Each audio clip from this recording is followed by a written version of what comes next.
L'info continue sur Grand Lille TV tous les quarts d'heure, on est en direct, vous le savez, en cette matinée du mardi 2 octobre, il est tout juste 9h30 et voici donc un nouveau tour complet de l'actualité de la métropole lilloise en images en 7 minutes, c'est le journal de la rédaction.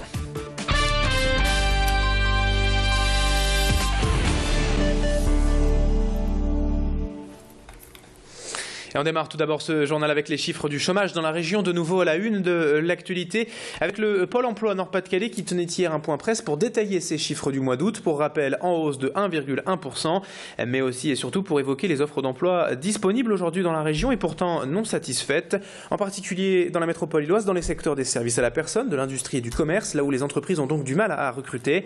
Les services de Pôle emploi ont également évoqué les opportunités offertes aujourd'hui par la Belgique et les responsables de l'agence publique souhaitent avant tout que les entreprises et les chômeurs puissent se rencontrer davantage aujourd'hui et apprendre à mieux se connaître, d'où la mise en place d'opérations comme celle baptisée du talent pour l'emploi que l'on peut retrouver sur internet sur le site du même nom, dutalentpourlemploi.com. Beaucoup d'événements et d'animations sont programmés donc dans les semaines à venir dans la région avec des ateliers, des formations, des visites d'entreprise ou même des rencontres sportives. Explication avec Karim Ketib, le directeur régional du Pôle emploi Nord-Pas-de-Calais, au micro d'Adélaïde Bollard. On a aujourd'hui effectivement une situation de chômage, mais qui est beaucoup moins significative que sur les autres territoires. Ce qu'il faut surtout, moi ce qui m'intéresse dans la métropole lilloise, c'est surtout les offres d'emploi non pourvues, et notamment les secteurs qui arrivent en pointe. Et on parle des services d'aide à la personne où on a effectivement une très forte demande. Donc notre action va être prioritairement sur ces emplois non pourvus et de favoriser la connaissance de ces métiers et de donner toutes les informations auprès des chercheurs d'emploi pour pouvoir répondre aux besoins des entreprises. Également à la une de l'actualité nationale et régionale ces jours-ci, la nouvelle hausse du tabac en France depuis hier, 1er octobre. Un paquet de cigarettes coûte donc environ 40 centimes de plus, soit une augmentation de près de 6,5%. Et en conséquence, impossible désormais de trouver un paquet à moins de 6 € en France. Cette nouvelle hausse du tabac, vous vous en doutez, fait donc gronder les buralistes qui craignent une nouvelle baisse de la consommation de cigarettes. Et dans la région, de plus en plus de fumeurs franchissent donc la frontière pour aller acheter leur tabac en Belgique, où le paquet est encore 1,50 € moins cher en moyenne. Mais du côté des organismes de santé, on se félicite surtout de cette hausse, car l'INPES, par exemple, rappelle que le tabac est responsable de plus de 70 000 morts par an en France. Écoutez donc ce buraliste frontalier, hier au micro de Mathilde Espinasse. À chaque fois, c'est une augmentation qui nous sépare encore plus de la Belgique et un creux qui se creuse de plus en plus et c'est compliqué, quoi.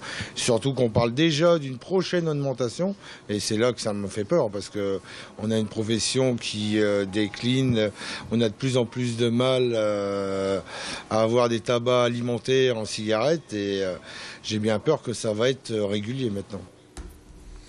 Depuis hier, la compagnie aérienne Volotea et Low Cost donc a ouvert de nouvelles lignes régulières au départ de l'aéroport de Lille-Léquin. Nantes et Bordeaux sont les deux destinations en question et la compagnie annonce donc 4 vols par semaine au départ de Lille vers Nantes et Bordeaux. Volotea se positionne comme une compagnie low cost, donc avec un prix d'appel pour ses vols à partir de 29 € l'aller simple, et souhaite devenir ainsi le leader des liaisons entre les capitales régionales que sont donc Lille, Nantes et Bordeaux. Explication complémentaire à propos de ces deux nouvelles destinations à Lille, avec le responsable développement France de Volotea, Edo Friard, joint hier par téléphone.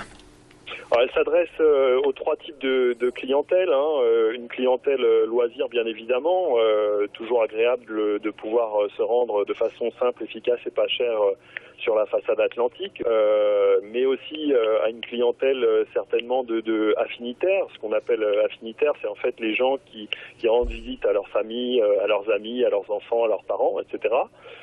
Et la troisième catégorie de gens, c'est bien évidemment la catégorie affaires, qui peut être sensible au bas prix. 9h34 sur Grand Lille TV, merci d'être toujours en notre compagnie et dans le reste de l'actualité, on revient à présent et en images sur le grand départ de plus de 1500 pèlerins du Nord-Pas-de-Calais hier à destination de Lourdes. 355 d'entre eux sont d'ailleurs montés dans le train en gare de Tourcoing comme vous le voyez sur ces images. 155 malades et 200 hospitalières qui vont donc participer au pèlerinage du Rosaire organisé chaque année par les frères dominicains dont le Rosaire est en fait ce grand chapelet qu'ils portent à leur ceinture. Tous les ans le pèlerinage porte un thème différent et celui retenu cette année est juste celui du chapelet, qui vise donc à approfondir la parole de Dieu. Macha Grunessen était pour nous au départ du train hier à la gare de Tourcoing et a rencontré quelques-uns de ces pèlerins. Écoutez leur témoignage juste avant leur départ. Moi je ressens, je sais pas, une joie et un bonheur intense. Moi, c'est une grande paix et qui est partagée avec eux, visiblement. Et à chaque fois, si vous voulez, je trouve qu'on n'en revient jamais intact. Il y a toujours un plus, il y a toujours eu un bouleversement d'une façon ou d'une autre sur le plan spirituel, sur le plan psychologique. Il y a toujours quelque chose, ça nous apporte beaucoup. Je pense que ce que nous disent les malades et les pèlerins, c'est que quand la liturgie est belle, et ça les aide à prier. Et aussi, c'est un partage qu'on fait vraiment, c'est un partage dans l'amour entre les malades et nous. Alors on termine maintenant cette édition sur Grand Lille TV avec le sport et le football bien sûr, puisque vous le savez évidemment, le LOSC joue ce soir à Valence en Espagne, la deuxième journée de la phase de groupe de la Ligue des Champions et en même temps une partie de son avenir européen, car après leur sévère défaite inaugurale à domicile face aux Biélorusses de Borisov, les Dogs sont déjà en mauvaise posture dans cette compétition et se doivent donc de ramener un bon résultat d'Espagne ce soir s'ils veulent croire à une éventuelle qualification. Mais face au tout dernier troisième du championnat espagnol, la tâche s'annonce rude tout de même pour les Lillois. Coup d'envoi de ce match à 20h45 ce soir entre Valence et Lille. Restez bien confortablement installés sur Grand Lille TV. Dans un instant, c'est la météo du jour et de la semaine et l'infotrafic en temps réel. À tout de suite.